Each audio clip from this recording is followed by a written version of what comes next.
সরকার যদি সবকিছু নিয়ন্ত্রণ করতে পারে এরকম সরকার চাই আমরা।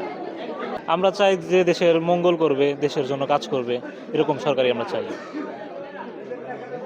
যোগ্য প্রার্থীকেই ভোট দিতে চাই আমরা।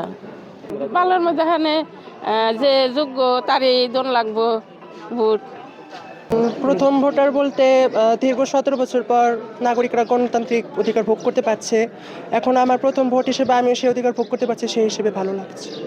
আমরা আগে আওয়ামী লীগের আমলে ভোট দিতে পারি নাই, এবার সুস্থভাবে পরিবেশ গড়নে সরকারের কাছে আকুল আবেদন যে এই পরিবেশে ভোট দিতে পারতেছি, খুব আনন্দ ও মানে খুব ভালো লাগছে, মনেকে খুব শান্তি লাগছে। ভালো সরকার চাই, দুর্নীতি চাই না, সুন্দর সমাজ ব্যবস্থা চাই, নিজের নিরাপত্তা চাই, ভালো একটা সরকার হইলেই ভালো হয়। আর বিগত 17 বছর আমাদের নাগরিক যে অধিকার, ভোটের অধিকার থেকে আমাদের বঞ্চিত করা হয়েছিল, এখন আল্লাহর রহমতে ঈদের আনন্দ বিরাজ করছে, সবাই উৎসবমুখর পরিবেশে ভোট দিচ্ছে এবং আমরা আমাদের যোগ্য প্রার্থীকে ভোট দিব, যার দ্বারা এলাকার উন্নয়ন হবে, ঠিক আছে, আমাদের যুব সমাজের উন্নয়ন হবে, আমরা এমন প্রার্থীকে আমরা ভোট দিব।